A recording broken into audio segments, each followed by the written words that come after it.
Shalom Aleichem, everybody. We're up to Daf Zayin. Today's Daf Zayin. It's around 7 lines from the top of the Zayin of Aleph, Rav Amram. Okay, before we say what Rav Amram says, we just want a recap about the sugya of yesterday and what Rav Amram is going on.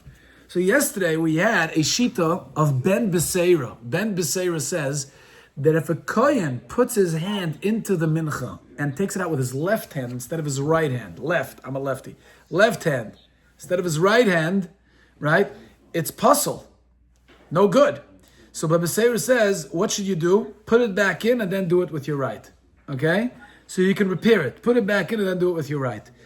And we said that's only as long as you're still holding on to it. But if you already transferred the kmitza into a second kli sharis, then you've reached the point of no return. You can't repair it anymore.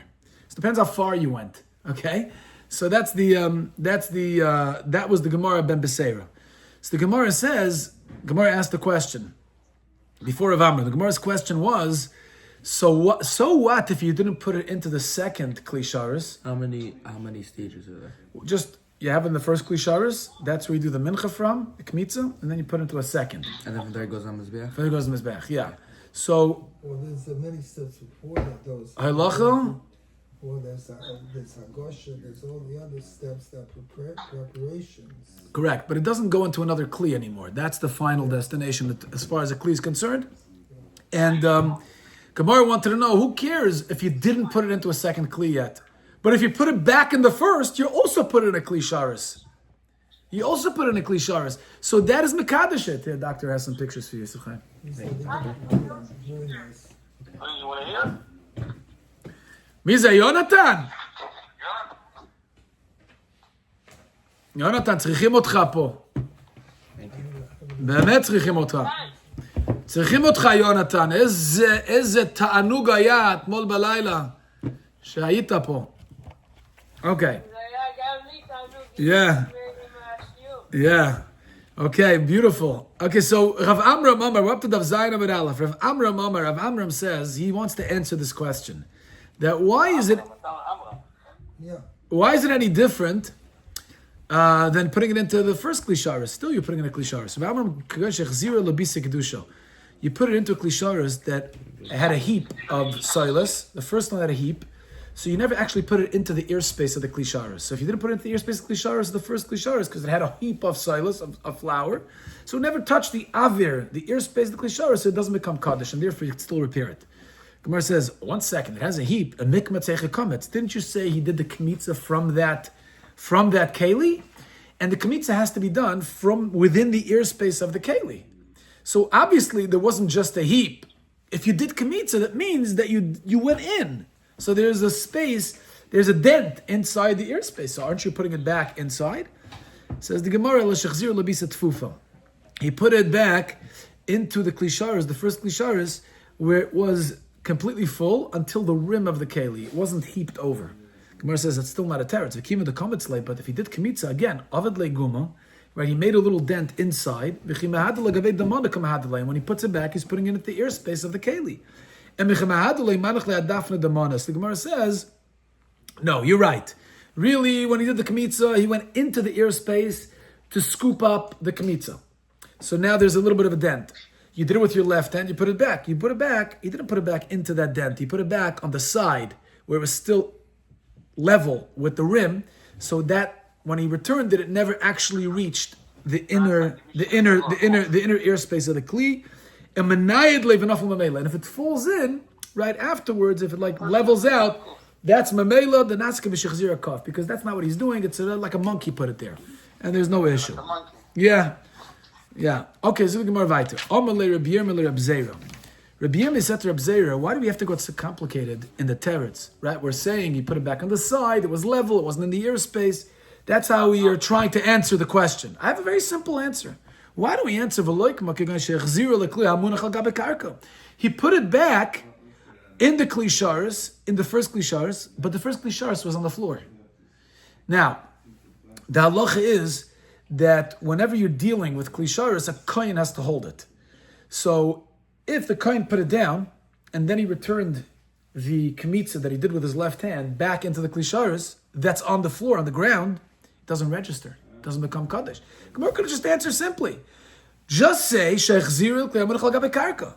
Ela Shma Mina, from the fact that we don't answer that teretz, must be Kaim Tzim Kli Shal Gabe Karka, that even when the Klisharis is on the floor, it still registers, it still becomes Kaddish, and therefore wouldn't be enough of an answer. Omra Leis, Reb Zeir said to Reb Yirmiyah, Kanagato Bebaya De'Bayalan. Whoa! This comment you just made, you opened the Pandora's box. You just touched on a huge Abaya. Okay, now the Gemara, Reb Zeir is going to tell us the story. What does he mean? Okay, you got to listen to this piece of Gemara.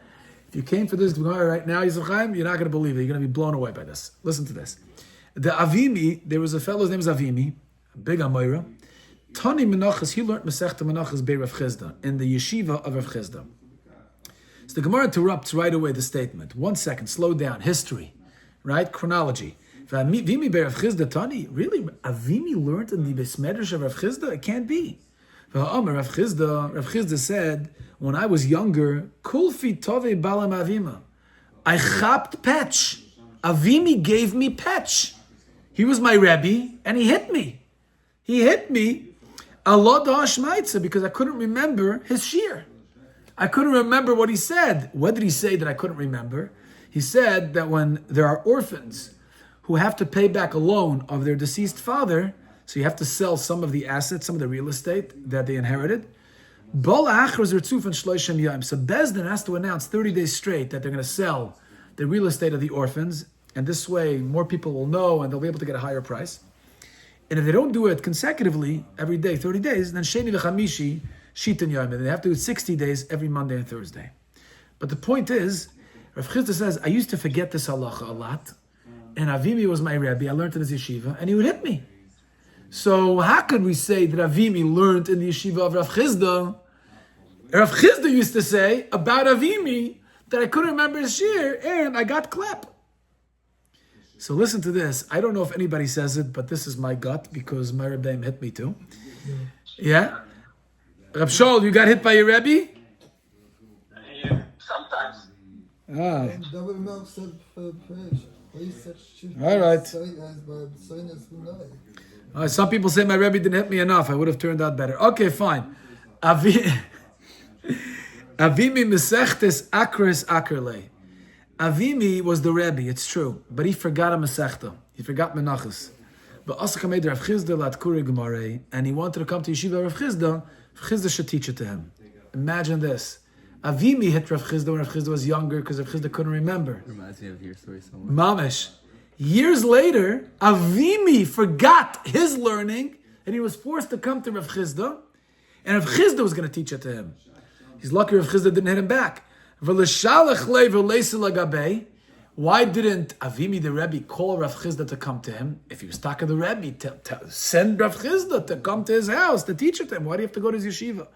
Savar Avimi held Now this will help me understand the Gemara better. If I humble myself and I go to the yeshiva of Rav Chizda, that'll help me to understand better.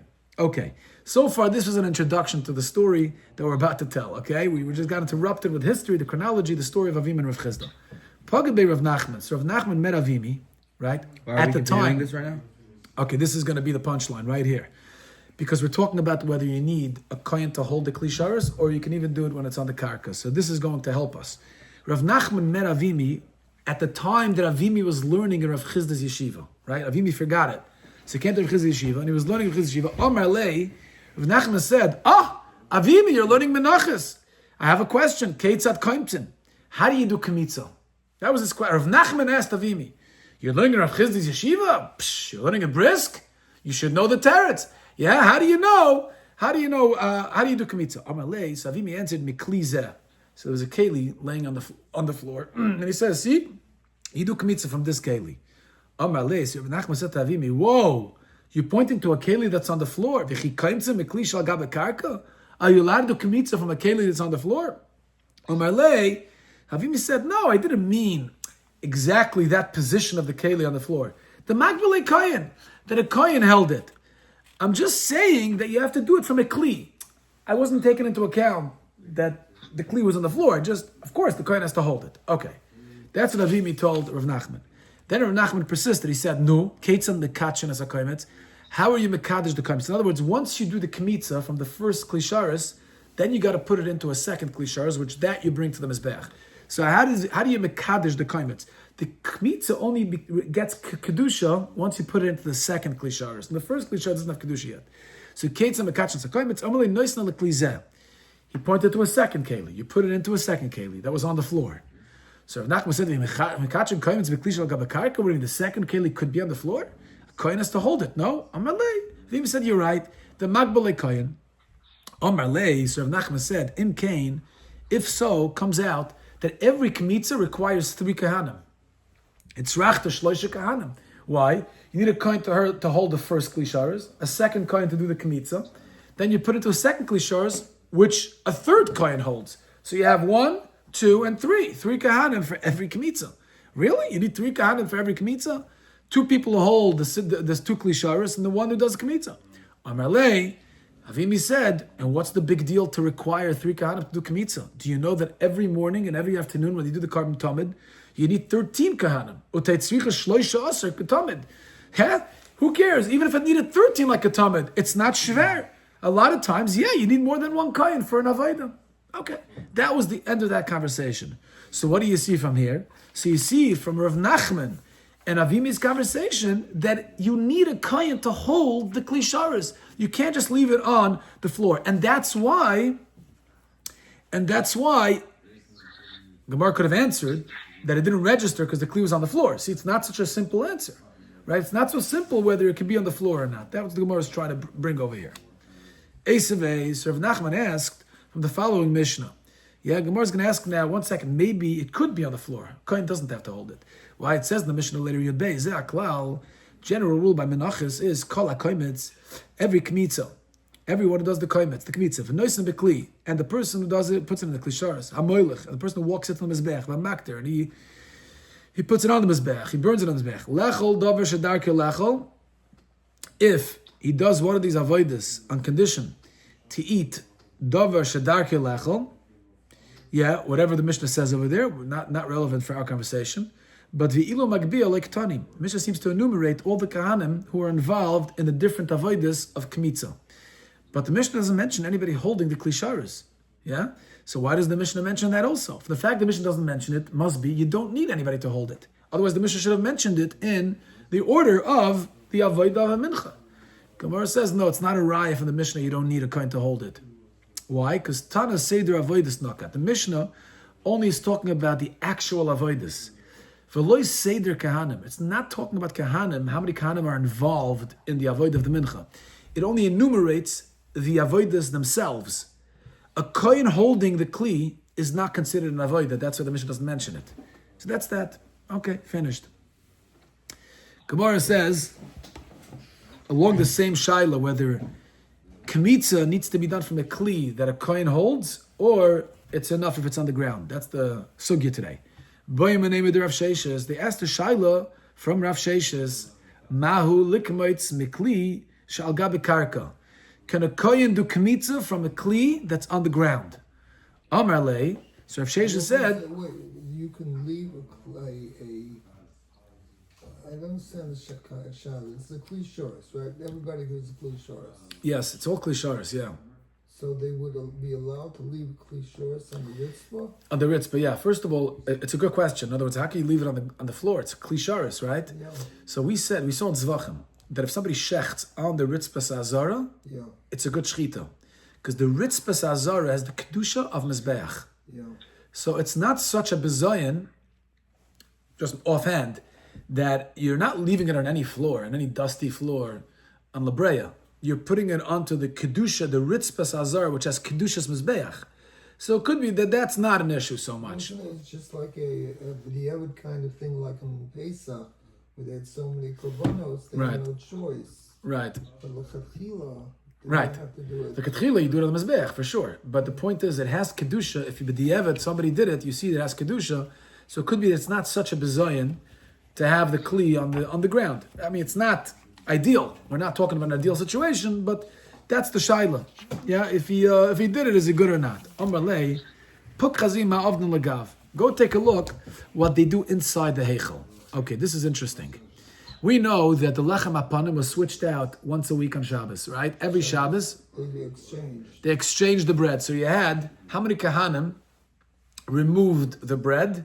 4 kahanim, right? You had one kohen taking 6, a pile of 6, another kohen taking a pile of 6, then one kohen taking the spoons, one of the spoons of the levina, the frankincense that stayed on the shulchan the whole week, and then another kohen that took another spoon. So you had 2 spoons, one kohen each spoon, so you had two kahanim right there, and then you had another 2 kahanim for 6 and 6. Okay. And then you had 4 other kahanim who put the fresh ones in. Yeah. So you had 4 walking out and 4 walking in. That's the way it was, okay? Says the Mishnah, it's a Mishnah later on, Tzadites. Arbo kahanim nechnosen. 4 kahanim went into the Heichal, Shnayim biyodam shnei sedarim, Shnayim biyodam shnei bezichim. Okay. V'arbo mekadmin lefneim. But before they come in with the fresh loaves and the fresh levina, before that, you had Shnayim litoil, shnei sedarim, you had 2 kahanim who took, 6 and 6, Shnayim litol, shnei bezichim, and 2 kahanim, each one taking a spoon, the spoon of the levina. 1 second. So here we're counting how many kahanim were involved, right? So it's 8 kahanim. 4 taking it down and 4 bringing the fresh ones. 1 second.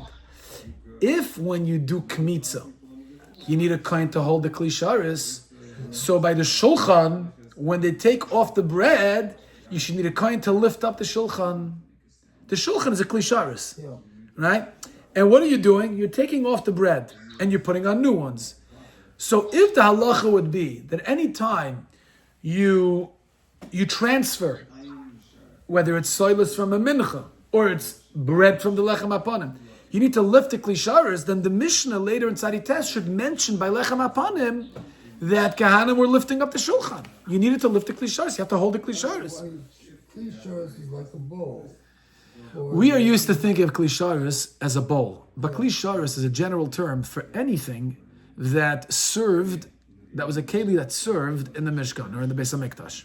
Because the lechem pan was like a table. Right. It had 4 legs. Yeah. And the 6 and 6 with the Shtieble. Yeah. On it. So the nature of the table is a lot different than the nature But the shulchan is called the keli. Right? These are the kelim. These are the kelim. So the klei HaMikdash. Yeah. So the klei HaMikdash includes the shulchan. It's not your conventional kli, like we always imagine, usually a bowl, but it still has a shem kli. So if kli sharis needs hagbah from a kohen, anytime you transfer from or to, then by the shulchan, when we mention how many kahanim were involved in the transfer of the lechem apanim, you should also mention kahanim that held the shulchan. And the fact that it doesn't mention it, vice dois, you don't need it. It can be on the floor.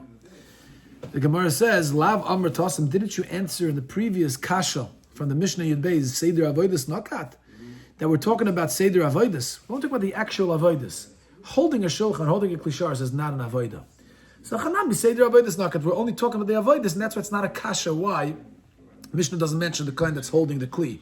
Could be you need it, but that's not what the Mishnah is coming to enumerate. Gemara says, Mi dami? Gemara says, no comparison to the previous Mishnah. Hasam, in the previous Mishnah where we answered that we're only focusing on the avodas, Menachos l'minyan de kahanim. That Mishnah B'chlal didn't go into the number of kahanim involved in the process.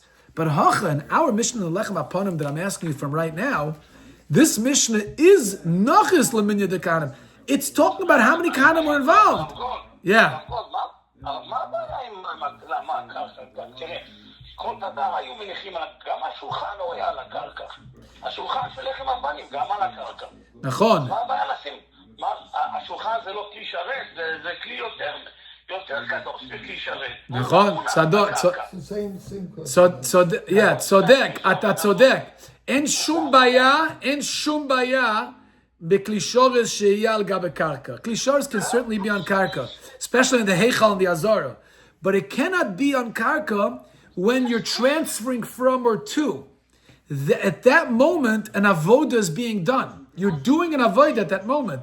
So when the avodah is done, you have to hold it. Right? Certain respect. The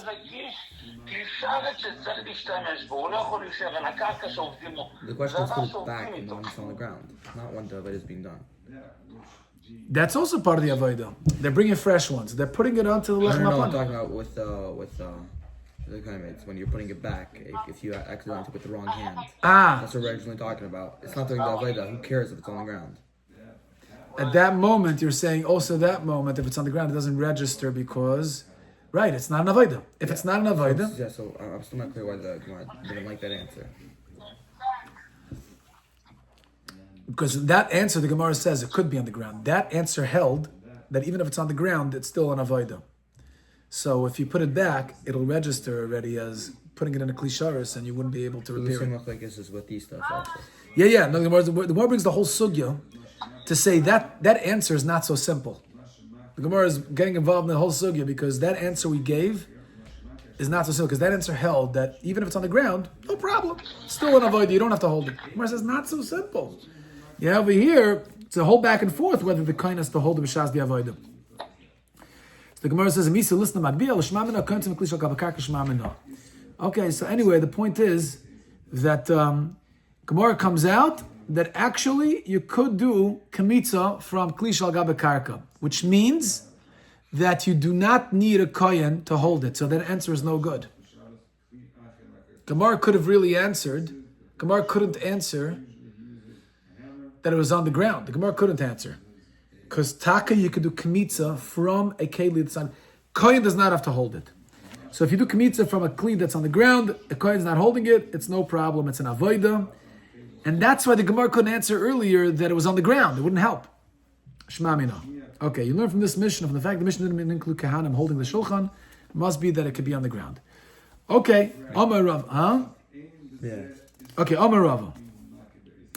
Pshitali, okay, Rav is going to ask a new shaila. Let's see. Amar Rav, Pshitali, to me it's pashut.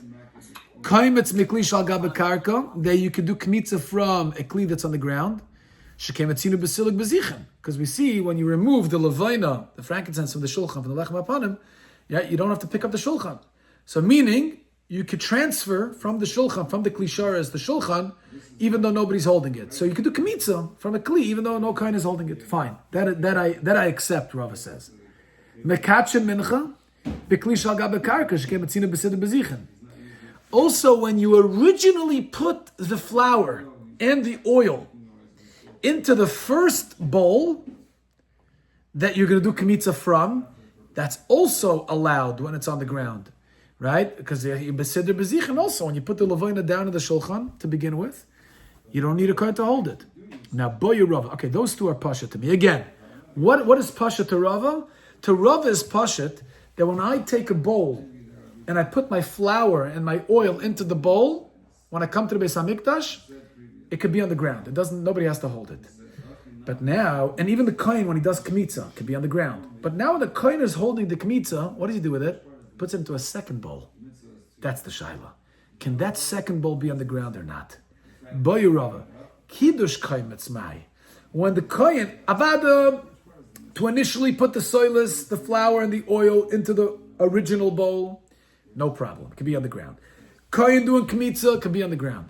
But when you put it into the second bowl, and that's when the kmitza becomes kadosh, shaila is mai. That's Rava's shaila. Now, what's the tzdadim? What are the two sides of the shaila? So Rava says like this: Min mincha yalfinillah. Should we learn the second bowl from the first bowl? And just like with the first bowl, it could be on the ground. So too, if I put it into the second bowl for kiddush kaimetz, it could also be on the ground. Or maybe you learn it from dam, by a regular animal when you shecht it, and the kohen has to receive the blood into a keli. The halach is the kohen has to hold it. It's not allowed to be on the ground. So maybe by kmitza, when the kohen has to accept the kmitza into a different keli, it's like dam, where the blood pours out of the animal after you shecht it. Kohen has to hold the klisharas for the dam. So do you compare that second bowl by mincha to the first bowl, and therefore could be on the ground? Or do you compare it to dam by an animal, where when the dam becomes kaddish, when it goes into the kli, the kohen has to hold it. So here also the kmitza becomes kaddish, and when it becomes kaddish, the kohen has to hold it. Hadar pashta, and Rav himself said, "Midam yalfin Allah." I learned it from the kabbalah's dam of an animal, of zvachim, and therefore it cannot be on the ground. By the second step, by the bowl, the second bowl, a kohen has to hold it. So Kabbalah has to be. Kabbalah has to be where the kohen holds it. Okay? Just like by Kabbalah's dam, by a behema. Yeah, after you shechted, the kohen has to hold it. We'll see exactly how we know that. The Gemara is going to bring a drasha for that. But that's for sure, the kohen has to hold it. So too, by kmitza, after the kohen takes the kmitza from the first bowl, even though the first bowl can be on the ground, second bowl kohen has to hold. That's Rava. Asks the Gemara, 1 second. So Rava said that because he's comparing the second bowl, mincha, to dam. Gemara says that's not true. We find out like that. Miyam Rava Hachi, did Rava really compare that? The Itmer, we learned, koimet shechalokoi b'shnei kelim. When you do kmitza, very interesting. After the kohen does kmitza, instead of putting it in one bowl, he puts a little bit in one and a little bit in two. Divides it into 2 bowls. That's koimetz shechalokoi b'shnei kelim. There are another 2 bowls. I thought we had only 2. So he brings 3. So he had one first bowl, the original bowl he did the kmitza from. That's 1. Yeah? Then he has 2 bowls, and he says, I'm going to pour in a little bit in this one, and a little bit in this 2 one. bowls instead of the second one. Instead of 1 second? Yeah, instead of 1 second. Instead of the second one, he did 2 and 3. 2A, 2B. 2A and 2B. Yeah. Shtickle Chaverman, yeah. Okay. Now, Rav Nachman Omar, Einoi Kaddish. Right? Out. It's not Kaddish. Why? Because you need the entire kmitza to be received in one keli. Rav Omar, Rav says Kaddish. It is Kaddish. Oh, it works. By kmitza it works, Rav says. Then Isa, now if Rav compares kmitza to dam by a carbon, we know by dam, if after the shechita the kohen goes with 2 kelim and receives a little bit of blood in this one, a little bit of blood in this one, no good. So if Rava compares Menachos to dam, right, then it should be no good. It should not be Kaddish. And Rava says, by Mincha it's Kaddish. So Rava doesn't compare it to dam. So how can you tell me here, by Karka he compares it to dam? It's inconsistent. Rava is being inconsistent. Does he compare it to dam? So compare it by other halachas also. If you don't compare it to dam, then by Karka shouldn't be compared either. So it should be kosher by Karka, by Mincha, by Kmitza, by the second keli. So Gemara says, you're right. Good catch. Actually, Rava retracted from saying that when you receive the kaimetz in 2 separate kelim, it's kaddish. Actually, it's not, because by dam it isn't. So Rava Taka compares the mincha to dam, kmitza to dam. Now the Gemara is going to go back to dam for a moment and ask, now how do you know by dam itself that if you receive the dam after shechita as 2 separate kelim, it's no good? What's the source? Says the Gemara, זה סימן טוב, רב שאול, יש לנו את השם שלך פה בדף. מתי זה קורה? נכון. דתוני רב תחליפה בן שאול. וואו, אוקיי. Amram, who's Amram? And יש לנו גם אמרם? וואו. אמרם בעומד א'? אמרם בדף א'. וואו, ושאול בעומד בייז. מה אתה אומר, רב שאול? מה זה? עכשיו צריכים לחפש רבי יומן. אוקיי, לא מוזן. אוקיי, דתוני רב תחליפה בן שאול. קידש פוחז מרדי הזוהר בכלי זר. ופוחז מרדי הזוהר בכלי זר. Now this is talking about not dam and not kmitza. This is talking about mechatos. Okay, a third case. What's mechatos? Mechatos is the water that is mixed in with the ashes of the paraduma, and you sprinkle it on the person who's tamei mace. Now what happens if that water was split into 2 separate kelim? Right? Says the Gemara, loy kidesh. It doesn't work. The mayim don't become kadosh. And even if you mix it in, right, you pour one into the other afterward, it won't help. Out. It's not kaddish. You can't use it for azah anymore. What about dam? Right? If by hazah, by mechatas, it doesn't work when you receive it into separate kelim, what about by dam, by shchita? Okay, what's the shaila? Maybe dam should be compared to mechatas. So hilchasehi, maybe mechatas is halacha lo b'shem Sinai. You can't learn one halacha from another halacha, which is halacha l'meshem Sinai. Halacha l'meshem Sinai is local. Yeah? You can't create a long distant connection when it comes to halacha l'mashmei Sinai. If halacha l'mashmei Sinai is said by one mitzvah, you can't say, oh, mematzinu. If halacha l'mashmei Sinai applies here, then it will apply it over there too. No, that doesn't work by halacha l'mashmei Sinai. If it's a pasuk in the Torah, yes. But halacha l'mashmei Sinai doesn't work that way. So if it applies by mechatos, you can't just stretch it to dam, because hilchas hamilchas le'afinan. Oy dilma, hasam my taimo. Why is kiddush mechatos? Why is it possible in two separate kelim b'chsiv tovel b'mayim? It says you have to be toivel the ezov, right? The ezov is the grass that you dip into the water, the mechatos, and that's where you sprinkle it onto the person. Now it says v'tovel, which means that you need in the cup, you need enough water there so you can be toivel it. You need enough water to what's called kedei tvila, to dip the ezov.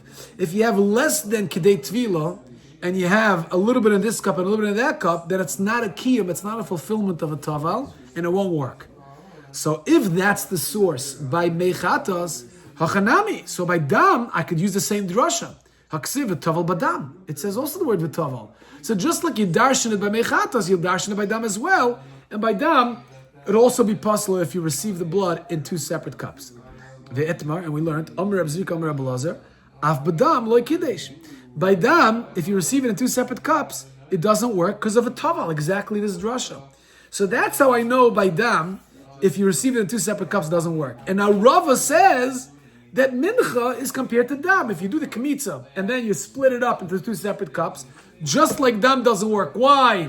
Because we learn from mechatas, v'taval. So mincha is learned from dam, it doesn't work either. But now we know the source for dam because of a taval. Says the Gemara, Omar Rava, Tayina Mahachi, I have a raya from a brayso that the source by dam is from the word v'taval. It says v'taval, the Torah says, when the kohen dips his finger into the kli for the blood, it says v'taval v'loy mesapeg. You're not allowed to wipe your finger on the rim of the keli. So when it comes out, I don't want to dip my finger into my hot tea, but as an example, right, you can't go like this. Can't dip it in and then go like this. V'loy mesapeg. Can't do like this and then do it. It doesn't work. You don't want to drip it all over, right? V'toval, right away from the tvila, you should go and do this rika. Badam, what does the word badam teach us? Shehei badam shir tvila me'ikrai. That when you dip it in, you have to have the dam from the beginning, a shir tvila. In other words, exactly that you can't have in two separate cups and then pour one into the other. You have to have it originally in that kli. You have to have a shir dam of shir tvila. Min adam, what is min adam? Min adam shebe inyan. Gemara is going to explain what that means in a moment. Okay, I need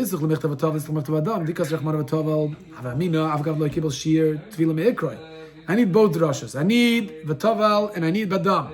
If it just would have said v'taval, I would have thought, even though he wasn't a kabel shiur tvila me'ikrai, because rachmana badam, that's why I need badam. Because rachmana badam, if it would have just said badam, avamina filu mesapik, that you could wipe your finger on the rim of the keli, because rachmana v'taval. So I need both, obviously. Min adam shebe'inyan, what does that mean? Lemuta mai? Amarava lemuta shirayim shebe'etzba. It's coming to Mayit, the shirayim of the etzba. What does that mean, shirayim of the etzba? That if, let's say, bidyuk, let's say you have to do a couple of azos, right? You have to do a few azos, a few spritzes. So you dip Kohen dips his finger into the keli, has some blood, goes like this, one, and he still has some leftovers. So instead of dipping it in again, he goes to the leftovers again.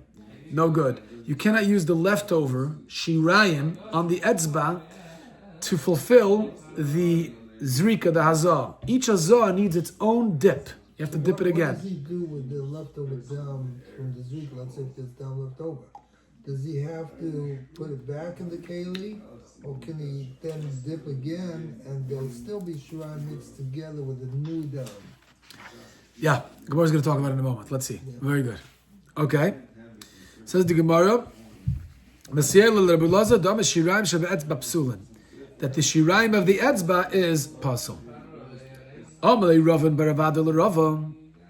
Ravan said to Rav Ada, bar Ada to Rava, Amri Talmidach, Amr of Amram.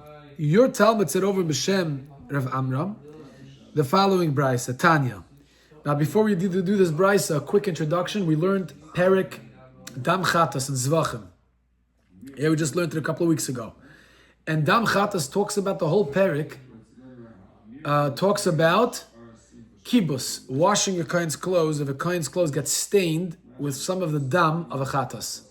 So the kohen who stains his beged with dam chatas needs kibus. It's a halacha d'oraisa. He has to wash his clothes in the azara because that dam has kedusha. So you have to get rid of it. You have to wash it out. You have to treat it with respect. So, but it's only dam, we learned over there in dam chatas, that's a royal azar that you could have sprinkled, you could have spritzed that dam on the mizbeach.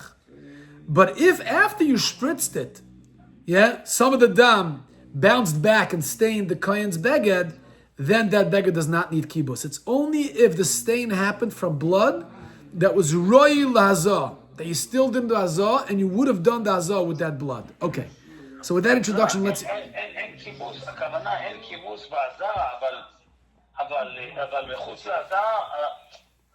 מחוץ לעזר, אם זה לא דם, אם זה דם של שיריים, אז אתה יכול לחבק את זה מחוץ לעזר. אבל אם זה דם שהיה יכול לעזות אותו, זה חייב להיות בעזר. כן, נכון. זה מה שהוא רוצה להגיד. בסדר. Anyway, להיות מחבס, זה ביזיון להיות... Very nice. Yeah, MS, Reb Shaul. Yes, MS. Yeah, there shouldn't be any stains in the kohen's beged regardless. Yeah. True. Okay, Tanya, we'll learn the brisa. Hayamazeh, the kohen was sprinkling the dam of the par, let's say, the shiur and esrafim. Let's say one of the parim on the kippur, parim dover, whatever required. Sheva hazos and the mizbeach and the paroiches. Okay, the mitzah hazah miyadai, and some of the dam spritzed back on his clothing. It stained his clothes. Im at sheloi hizam, if it happened before he completed the hazah, ton kibus, he needs to wash it. Why? Because that dam that stained this beged was royal hazah. You could have spritzed it. It has kedusha. Misha hizah, but if it was after he spritzed the avodas hazahs, and then it stained this beged, ain't ton kibus. That doesn't need kibus. My lab, says the Gemara, at sheloi gomer hazah asai. What does it mean, Gemar Hazah? It means he had blood on his finger, and he didn't finish all 7 Hazahs, let's say. So he still had shirayim on the finger, and that shirayim, let's say after the first Hazah, stained his clothing. Now you need kibus. Whoa, 1 second, why do you need kibus? You only need to wash the clothing if the dam that stained it could have been nizra, could have been used. But you just told me the shirayim on the finger cannot be used after number 1. You have to dip it in again.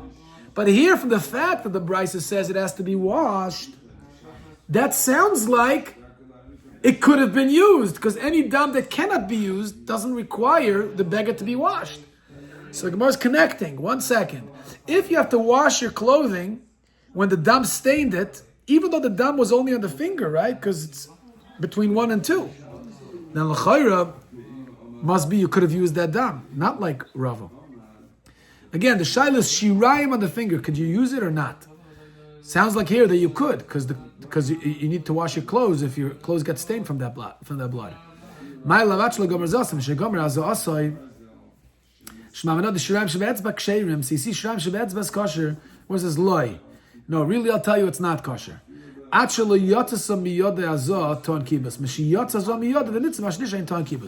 Don't say that the blood that stained the beged was after 1, between 1 and 2, and they had shirayim. That's not the blood that's... If that blood stained it, you don't need kibus, because that blood is puzzle. You can't use it for hazah. What we're talking about is, at sheloi gamar means not all 7, and you stained between 1 and 2 with on your finger. It means, at sheloi gamar means you dipped it in, and before you had a chance to finish that number 1, it spritzed your clothes. That's why it needs kibus, because that was royal hazah. So it's... Yeah, but if really shirayim, I'll tell you, absolutely puzzle. And if that stains it, you don't need to wash it. What is the Esavei Abaye? Gemara asks another kasha. Again, kashas and Rava. Rava establishes that shirayim on a finger of a kohen cannot be used. You have to dip it in again. Esavei Abaye, so Abaye asked as follows in the Mishnah in Para, by Para Aduma. We're going to Para Aduma now. Paraduma had different halachas, right? Paraduma was not shechted in the Azara. It was not put on the Mizbeach. It was burnt outside by Harazesim, right? It had all these different halachas. Now, what happens? Gomar melahazos. After you shech the paraduma, right? You take the blood and you spritz it on the tamei meis. So the Mishnah says, what do you do? The blood has kedusha. It has to be burnt. Any leftovers have to be burnt. So what does the kohen do with the blood on his finger after he does the zrika on the tamei meis? It has kedusha. Everything has to be burnt. The whole thing has to be burnt, including blood. So the Mishnah says the kohen has to be careful to take his hand, mekanech yad begufa shel para. Wipe all the blood on the hide, on the skin of the para, right, on the meat. You shechted it already. So this way, all the blood goes on the para, and then you burn the whole para. So everything goes. So gomer melahazes bekanech yad begufa shel para. So Gemara says gomer en loy gomer loy. It's only when he finishes all the azois. But in between the azois, he doesn't have to wipe it, which means he could still use it. So you see, shirayim shebe'etzba is usable. Yeah? Because he only has to wipe it on the goof of the parah when he finishes everything. But before he finishes all 7, he doesn't have to wipe it. Why not? Must be, he could use it in shirayim shebe'etzba's kosher. That's a biased question on Rava. Omar lei, so Rava answered, no, you're learning the Mishnah wrong. Gomar mekaneach yodoi, loy gomar mekaneach etzbai. Read the words. Mishnah is talking about when you finished all 7 azois, that's when you wipe the entire hand. If you have anything on your hand, you have to go like this, on the goof of the parah. But loy gomar, if you didn't finish all 7, what happens between 1 and 2, 2 and 3, 3 and 4? Makanech etzboi. You absolutely have to take your finger after spritz 1, and you take your finger and you go on the goof of the parah. You go like this. Then you dip it in again. Do a second azor. Then you take the finger. You go like this. Excuse me. Which means shirayim shebe'etzba is possible. You can't use it. So once you can't use it, it has to be burned. So in between azores, you just have to go like this with your finger. After all 7, then you go with your entire hand. So when the Mishnah says mekanech yodoi, yodoi means after all 7. But that doesn't mean that after 1, 2, or between 2 and 3, you don't have to wipe your finger. Gemara says Bishlam megomer mekanech yodoi begufa shel para. Gemara says 1 second, slow. When he finishes all 7, I understand that he wipes his hand on the goof of the parah.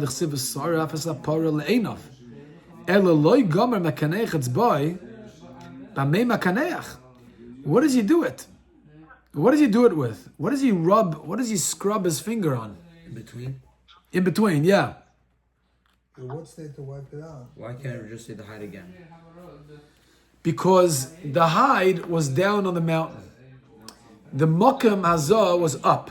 It was 2 different locations. So when he finishes, because the Mokem HaSreifa was in one location, and where you did it was in another location. Gemara says, it makes sense to me to tell me, okay, after he finishes all 7, he's done, he's complete. He goes back to where the parah is, where they're going to burn it. Before they burn it, he wipes his hand. But you're going to tell me, in between Hazahs, he has to wipe his finger. On what does he wipe his finger on? Right, he's going to run down, up and down, up and down, up and down. Where does he make Hazors about Paraduma? Huh? Where's the Hazors? The Mokem Hazah is on the Har HaZeisim. The Har HaZeisim, I believe, has to face the Heichal. I believe it has to. Has a bird's eye view. That's the bird of view. So, and the Guf HaPara, the Sreifas HaPara is, I think, is on the bottom. It's not in the same location.